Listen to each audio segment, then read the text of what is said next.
So Australia versus England match 4 champions trophy match நடந்து முடிஞ்சிருச்சு. இந்த ஒரு பர்டிகுலர் மேட்ச்ல ஆஸ்திரேலியா 5 விக்கெட்ஸ் வித்தியாசத்துல வின் பண்ணிட்டாங்க. It was high scoring game. So இந்த ஒரு பர்டிகுலர் மேட்சோட அவார்ட் செக்ஷனை பத்தி நம்ம டிஸ்கஸ் பண்ணலாம். வாங்க வீடியோக்குள்ள போலாம்.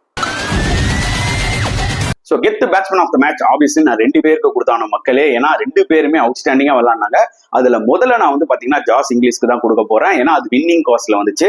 Outstanding knock 120 not out of just 86 balls. அதாவது ஜோஸ் இங்கிலீஷ் கிரீஸ்குள்ள வரும்போது லிட்டரலி ஆஸ்திரேலியா வேற அண்டர் பிரஷருங்க. 136 ஃபார் 4. பட் முதல் பாலே வந்து பாத்தீங்கன்னா அதில் ரஷீதா எக்ஸ்ட்ரா கவர்ல பேக் ஃபுட்ல ஒரு பவுண்டரி அடிப்பாரு. அப்பவே தெரிஞ்சது இவர் வந்து பாத்தீங்கன்னா ஒரு பாசிட்டிவ் ஃப்ரேம் ஆஃப் மைண்ட்ல தான் வந்திருக்காருன்னு. பிளஸ் ஜோஸ் இங்கிலீஷோட ஃபுட்வொர்க் அகைன் ஸ்பின்னர்ஸா இருக்கட்டும், எஸ்பெஷலி அவரோட ஷார்ட் செலக்ஷன்ஸா இருக்கட்டும், எல்லாமே வேற லெவல்ல இருந்ததுங்க. என்ன பொறுத்த வரைக்கும் ஜோஸ் இங்கிலீஷோட கெரியர்லேயே இதுதான் பெஸ்ட் இன்னிங்ஸ், அதுல எந்த டவுட்டுமே கிடையாது. அண்ட் சாம்பியன்ஸ் ஆஃப் ஹிஸ்டரின்னு எடுத்துக்கிட்டீங்கன்னா எனக்கு சேவாக் இன்னிங்ஸ் ரொம்ப பிடிக்கும். 2002ல இங்கிலாந்தோட ஒரு மாறான செஞ்சுரி அடிப்பாரு.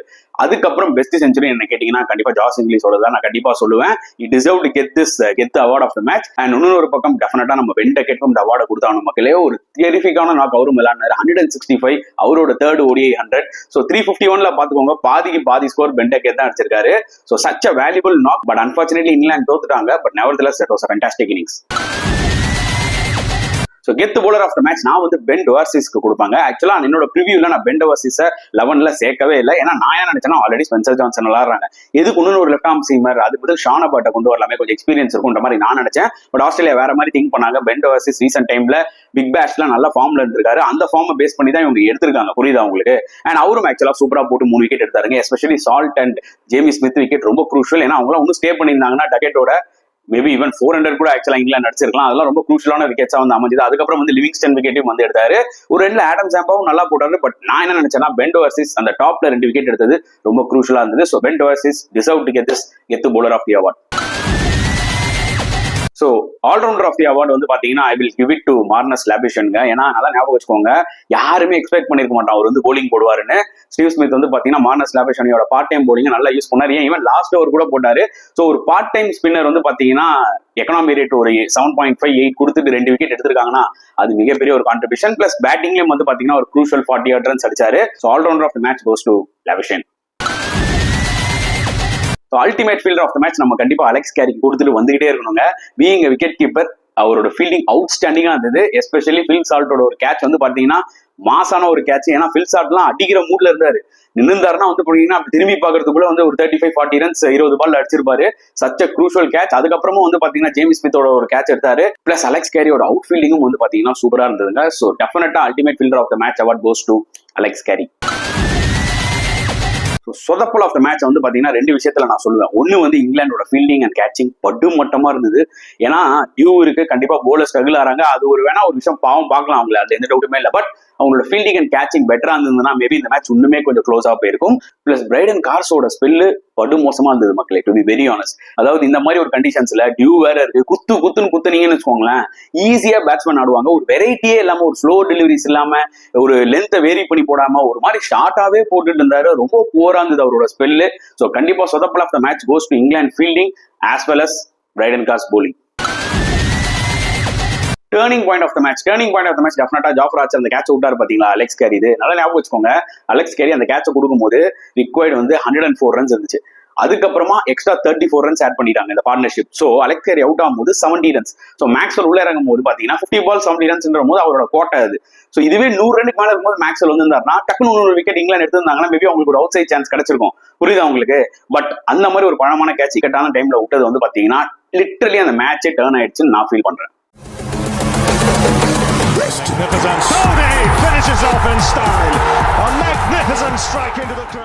வணக்கம் நண்பர்களே, welcome to my channel CCF உங்கள் cricket with mister Cocktail Furious. இந்த வீடியோல நம்ம டிஸ்கஸ் பண்ண போற டாபிக் 2025 ICC சாம்பியன்ஸ் ட்ராஃபியோட மேட்ச் 4 ரிவ்யூ தான். Between Australia versus England at Gaddafi stadium லாகூர். It was a high scoring game. நான் என்னோட ப்ரிவியூலே சொல்லியிருந்தேன், லாகூர் வந்து ஒண்ணுமே பெட்டர் பேட்டிங் விக்கெட்டா இருக்கும் கம்பேர் டு கராச்சி.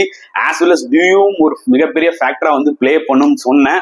எந்த டீம் டாஸ் வின் பண்றாங்களோ அவங்க சேஸ் தான் பண்ண போறாங்க. எவ்வளவு பெரிய டார்கெட்டா இருந்தாலும் அடிக்கலாம். ஏன்னா 2 டீமோட போலிங் லைனப்பும் பாத்தீங்கன்னா கொஞ்சம் அப்படி இப்படின்னு தான் இருக்கு. பிளஸ் 5th போலர் இல்லாம இவங்க விளையாடுவாங்க, எனக்கு நல்லா தெரியும். இதையும் நான் கிளியர் கட்டா சொல்லியிருந்தேன். எக்ஸாக்ட்லி அதான் நடந்துச்சு. பட் ஆஸ்திரேலியாவுக்கு ஒரு சின்ன லக் என்னன்னு பாத்தீங்கன்னா டாஸை வின் பண்ணிட்டாங்க. ஏன்னா இங்கிலாந்து டாஸ் வின் பண்ணி சேஸ் பண்ணியிருந்தாங்கன்னு வச்சுக்கோங்களேன், எப்படி இங்கிலாந்து ஃபாஸ்ட் போலர் ஸ்ட்ரகிள் ஆயிருந்தாங்களோ அந்த டியூ வரப்போ அதே தான் ஆஸ்திரேலியன் போலர்ஸும் ஸ்ட்ரகிள் ஆயிருப்பாங்க. புரியுதா உங்களுக்கு? ரெண்டு போலிங் அட்டாக் கம்பேர் பண்ணும்போது இங்கிலாண்டோட bowling attack far better than Australia.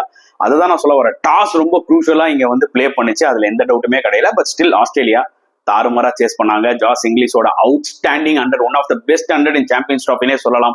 புரியுதா உங்களுக்கு? பிளஸ் அலெக்ஸ் கேரியும் வந்து பாத்தீங்கன்னா ஃபீல்டிங்லயும் கான்ட்ரிபியூட் பண்ணாரு, பேட்டிங்லயும் கான்ட்ரிபியூட் பண்ணாரு. மார்னஸ் லாபேஷனி வந்து போலிங் போட்டாரு அண்ட் ஆஸ் வெல் அஸ் பேட்டிங்ல க்ரூஷியலா வந்து கான்ட்ரிபியூட் பண்ணாரு. மேத்யூ ஷார்ட்டோட crucial innings as well as Steve ஸ்மித்தோட கேப்டன்ஷிப் வந்து பாத்தீங்கன்னா பயங்கர விஜிலண்டா இருந்துச்சு. நிறைய பாசிட்டிவ்ஸ் ஃபார் ஆஸ்திரேலியா, அது எந்த டவுட்டுமே கிடையாது. இங்கிலாந்து பொறுத்தவரைக்கும் பென் டக்கெட்டோட அவுட்ஸ்டாண்டிங் 165. ஜோ ரூட் வந்து பாத்தீங்கன்னா டிபிக்கல் ஜோ ரூட் இன்னிங்ஸ் விளாண்டாரு. பட் அவங்களோட லோவர் மிடில் ஆர்டர் இன்னுமே கொஞ்சம் பெட்டரா ஆடி இருந்தா எக்ஸ்ட்ரா 25-30 ரன்ஸ் ஆட் அப் பண்ணிருக்கலாம்ன்றது என்னோட ஒரு தாட். பட் நெவர்தலெஸ் ஆஸ்திரேலியா வந்து பாத்தீங்கன்னா செமையா வின் பண்ணிட்டாங்க.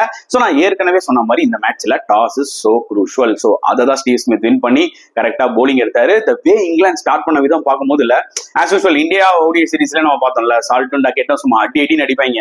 2020 மாதிரி கூட ஆட மாட்டாங்க, 10 ஓவர்ஸ் கிரிக்கெட் மாதிரி தான் விளையாடுவாங்க. புரியுதா?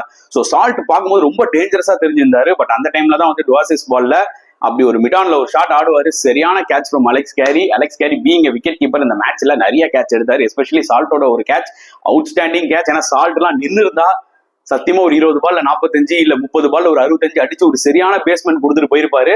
சோ அந்த டைம்ல that was a huge wicket. அதுக்கப்புறம் இவங்க பிளேயிங் லெவன்ல ஆல்ரெடி அனௌன்ஸ் பண்ணிருந்தாங்களே, நம்பர் 3ல ஜேமி ஸ்மித் வருவார்.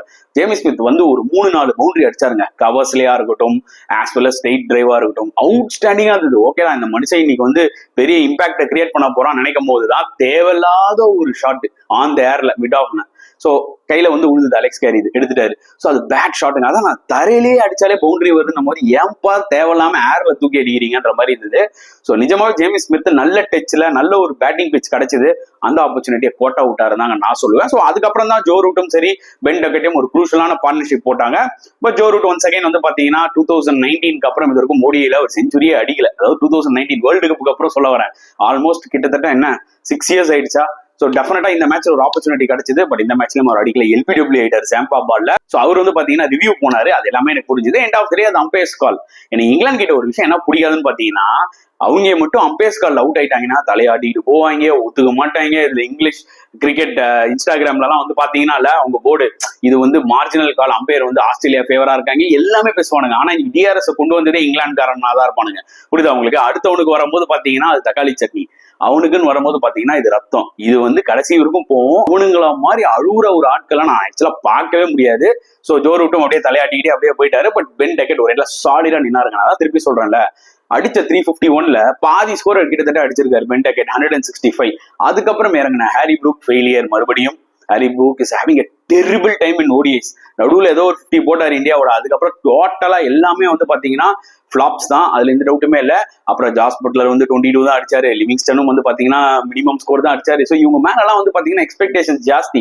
இந்த டைம்ல தான் நீங்க பேஸ் பால் ஆடணும். உங்களுக்கு கரெக்டா பென் டக்கெட் வந்து ஒரு பிளாட்ஃபார்ம் செட் பண்ணி கொடுத்துட்டு போனான். ஜோ ரூட்டும் டீசெண்டா ஆடிட்டு போயிட்டான். அப்படின்னும் போது இப்போ உங்களுக்கு பாத்தீங்கன்னா 212 for 4, 220 for 4 இருக்கும்போது இப்ப ஆடுங்க அவங்க பேஸ் பால. இப்ப வந்து எல்லாம் கையில கொடுத்துட்டு போறீங்களே, எந்த டைம்ல பேஸ் பால் ஆடணும்னு உங்களுக்கு தெரியாதான்ற மாதிரி. ஆக்சுவலா அவங்க எல்லாம் கொஞ்சம் காமன் சென்ஸோட இன்னும் கொஞ்சம் பெட்டரா ஆடினாங்கன்னா 385, 390 அடிச்சிருக்கலாம். ஏன்னா அவுட் ஆற ஷாட்லாம் பாருங்க, பட்லரா எடுத்துக்கோங்க, லிவிங்ஸ்டனா எடுத்துக்கோங்க, எல்லாமே மிட் விக்கெட்ல வீக்கான ஷாட்டுங்க. புரியுதா உங்களுக்கு? அதெல்லாம் வந்து எதர் நீ ஃபுல் ஃபிளெஜ்டா போகணும், இல்ல வேற மாதிரி ரிவர்ஸ் ஸ்வீப் ட்ரை பண்ணிருக்கலாம். விக்கெட் அந்த அளவுக்கு பாட்டா விக்கெட். சோ அவங்களோட ஷார்ட் செலக்ஷன் மறுபடியும் ஒரு மிகப்பெரிய கொஸ்டினா வந்து அமைஞ்சது. ஈவன் தோ 351 அடிச்சாலுமே என்ன ப்ரோ நீங்க ஒன்னும் கிரிட்டிசைஸ் பண்றீங்க நிறைய பேர் கேட்பீங்க. ஆனா திருப்பியும் சொல்ல வரேன், பென் டக்கெட் தான் மெயின் ரீசன் 351 அடிக்க. அவர் ஒரு பெரிய நாக் விளையாடலன்னா கண்டிப்பா 300 வந்து பாத்தீங்கன்னா இறங்கிருப்பாங்க இங்கிலாந்து. இதுதான் ஆக்சுவலா ஃபேக்ட். ஒரு பக்கம் ஆஸ்திரேலியா போலிங் நான் சொன்ன மாதிரி பென் வர்சஸ் ஃபென்டாஸ்டிக்கா போட்டாரு, பியூட்டிஃபுல்லா போட்டு 3 விக்கெட் எடுத்தாரு. ஏன்னா ஸ்டார்டிங்ல ஒரு நியூ பால் எடுத்தாரு, இந்த 2 விக்கெட் ரொம்ப க்ரூஷியலுங்க. அதுக்கப்புறம் கம்பேக் ஆகி லிவிங்ஸ்டன் விக்கெட் எடுத்தாரு. அடுத்தது ஆடம் சாம்பா, இது எக்ஸ்பெக்டட் தான். ஏன்னா நம்ம வந்து நல்லாவே தெரியும் இந்த போலிங் அட்டாக்ல ஆஸ்திரேலியாவோட பெஸ்ட் போலர் ஆடம் சாம்பா தான். சோ அவர் வந்து இறங்கி சூப்பரா 10 over 64 runs 2 wickets, ரெண்டுமே க்ரூஷியல் விக்கெட் தான். ஹாரி ப்ரூக்கும் சரி, ஜோ ரூட்டும் சரி. So Ben Dwarshuis and Adam Zampa ஆக்சுவலா சூப்பரா போட்டாங்க. ஈவன் நேதன் எல்லிஸ் கூட விக்கெட் இல்லாம இருக்கலாம், பட் ஆனா அவரோட ஸ்லோ டெலிவரிஸ் எல்லாம் ஃபென்டாஸ்டிக்கா இருந்தது. 10 over 53 run இந்த விக்கெட்ல வந்து பாத்தீங்கன்னா நிஜமாவே டீசென்டான ஒரு ஜாப்புங்க. மற்றபடி ஸ்பென்சர் ஜான்சன்லாம் கொஞ்சம் எக்ஸ்பென்சிவா இருந்தாரு. எனக்கு என்ன ஸ்டீவ் ஸ்மித் கேப்டன்ஷிப்ல பிடிச்சிருந்ததுன்னா, அவங்க வந்து ஆல்ரெடி வெறும் 4 bowlers தான் போயிருக்காங்க. நான் ரிவ்யூலே சொன்னேன் 2 டீமும் 4 bowlers போவாங்க. அது போனா ரிஸ்க்னு. பட் ஸ்டீவ் ஸ்மித் வந்து அந்த 5th bowler சூப்பரா ரொட்டேட் பண்ணாரு. மேக்ஸ்வெல்லா இருக்கட்டும், மார்னஸ் லாபேஷனியா இருக்கட்டும், அண்ட் வந்து பாத்தீங்கன்னா மேத்யூ ஷார்ட்டா இருக்கட்டும், சூப்பரா யூஸ் பண்ணாரு. எஸ்பெஷலி லாபேஷனுக்கு வந்து பாத்தீங்கன்னா அந்த லெக் ஸ்பின்னர்ஸ் லைட்டா கிரிப் ஆகுதுன்னு அவருக்கு ஒரு 6 ஓவர் தள்ளினாரு. இன்ஃபேக்ட் லாஸ்ட் ஓவர் கூட கொடுத்தாரு. ஸோ அதனால he was so smart. எனக்கு ஸ்மித்தோட கேப்டன்ஷிப் ரொம்ப பிடிச்சிருந்தது. எப்படி நான் அந்த 5th bowler ரொட்டேட் பண்றேன் பாரு, சைட்ல இம்பார்ட்டன்ட் டைம்ல மெயின் bowler எடுத்துட்டு வரேன்ற மாதிரி அவுட்ஸ்டாண்டிங்கா அது அவரோட ஃபீல்ட் செட்டிங்ஸா இருக்கட்டும், ஆஸ் வெல் அஸ் அவரோட போலிங் சேஞ்சஸா இருக்கட்டும். ஸோ ஓவரால் 351 அடிச்சாங்க இங்கிலாந்து. அதுவும் லாஸ்டா ஜோஃப்ரா ஆர்ச்சர் ஒரு சின்ன கேமியோ ஆடுவார், இல்லைன்னா 335 340 முடிச்சிருப்பாங்க. அண்ட் சேசிங்ல வந்து பாத்தீங்கன்னா நம்மளுக்கு நல்லா தெரியும், டிராவிஸ் ஹெட் மட்டும் மாட்டிக்கிச்சுன்னா இந்த சேஸை முடிச்சு விட்டுருவாங்க ஆஸ்திரேலியான்னு சொல்லிட்டு. ஆனா அந்த டைம்ல தான் Jofra Archer caught and bowled Travis Head out ஆகிடுவாரு. ஸோ ஹெட் அவுட் ஆனோடனே நம்மளுக்கு என்ன தோணுச்சுன்னா, ஆஹா இந்த சேஸ் கொஞ்சம் ட்ரிக்கியா இருக்க போதுன்னு தோணுச்சு. அப்புறம் 27 ரன் இருக்கும்போது ஸ்டீவ் ஸ்மித் ஸ்லிப்ல கேட்ச் கொடுத்து அவுட் ஆயிடுவாரு. நாமலாம் என்ன நினைச்சோன்னா, முடிஞ்சு போச்சுடா, டீமோட best batsman Travis head Steve Smith முடிஞ்சு போச்சு, இதுக்கப்புறம் என்னத்தை இவங்க ஆடுவாங்கன்ற மாதிரி நினைச்சோம். என்னதான் அதுக்கப்புறம் டியூ வரும், பேட்டிங் ட்ராக்கா இருந்தாலுமே மெயின் 2 பிளேயர்ஸ் இவங்க தானே ஒரு பெரிய டார்கெட்டை சேஸ் பண்றதுக்கு தேவையில்ல. இவங்க அவுட் ஆனதுக்கு அப்புறம் எங்க இருந்தா நினைக்கும் போது தான் பாத்தீங்கன்னா மேத்யூ ஷாட் ஒரு வழியா அவரோட செலக்ஷனை ஜஸ்டிஃபை பண்ணாருன்னு நான் சொல்லுவேன். ஏன்னா நான் இருந்தாலும் மேத்யூ ஷாட் ஆடிட்டே மாட்டேன். நான் என்னோட ப்ரிவியூல பாருங்க, நான் இங்கிலீஷ் ஓப்பனிங் இறக்கி விட்டுருப்பேன், புரியுதா உங்களுக்கு?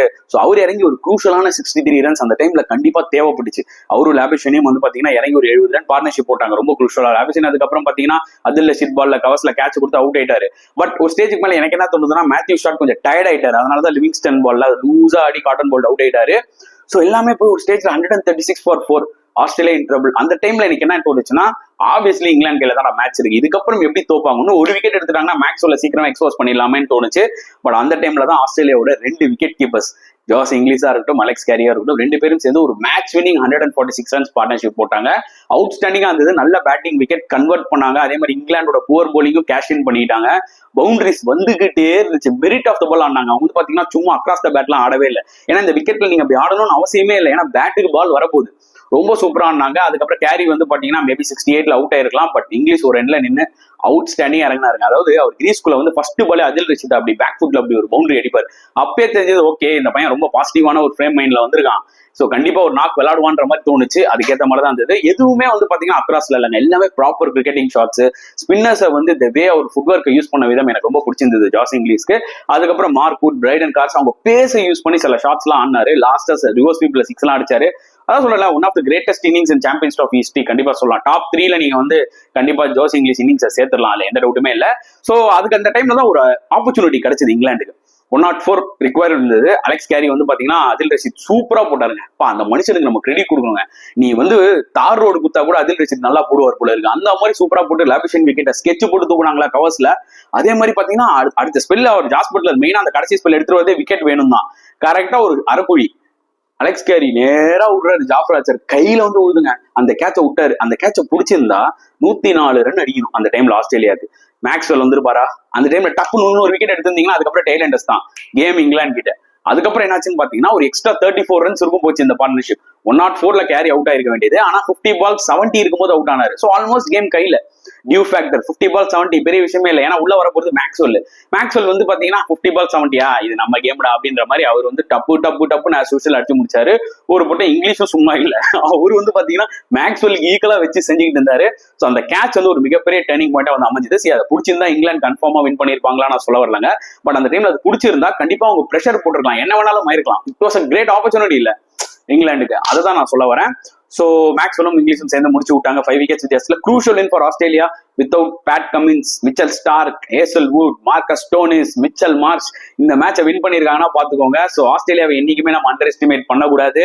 நான் ஏற்கனவே நான் ப்ரிவியூல சொன்ன மாதிரி தான், அவங்களோட போலிங் வேணா வீக்கா இருக்கலாம், பட் அவங்க பேட்டிங்கை வச்சு எப்படியாவது வின் பண்ண பார்ப்பாங்க, அதுல எந்த டவுட்டுமே கிடையாது. ஸோ அவங்களுக்கு ஒரு மிகப்பெரிய சல்யூட்டை போடுவோம். இங்கிலாந்து பொறுத்த வரைக்கும் பேட்டிங் நல்லா டீசெண்டா ஆடிட்டாங்க. 350 is a very good score. End of the day அவங்க 30 ரன் 40 ரன் ஷாட்லாம் சொல்லலாம், but still 350 was a good score. அதாவது அவங்க பேட்டிங்ல கொஞ்சம் இம்ப்ரூவ் ஆயிட்டாங்க. பட் அவங்களோட போலிங் எப்படி இந்தியா சீரீஸ்ல வந்து குத்துன்னு குத்துறாங்களோ பேஸ் போலிங் நல்லா பேட்டுக்கு வருது, அந்த மாதிரி தான் வந்து பாத்தீங்கன்னா இந்த கண்டிஷன்ஸ்லயும் அவங்களோட ஃபாஸ்ட் போலிங் டிபார்ட்மெண்ட் வெரைட்டியே இல்லாம நல்லா அடி வாங்கினாங்க. இதுதான் என்னோட ஒரு பாயிண்ட் ஆஃப் வியூ. புரியுதா உங்களுக்கு? ஸோ இந்த மேட்சை பத்தி நீங்க என்ன ஃபீல் பண்றீங்க? Outstanding tons from Ben Duckett and Jos இங்கிலீஷை பத்தி என்ன ஃபீல் பண்றீங்க?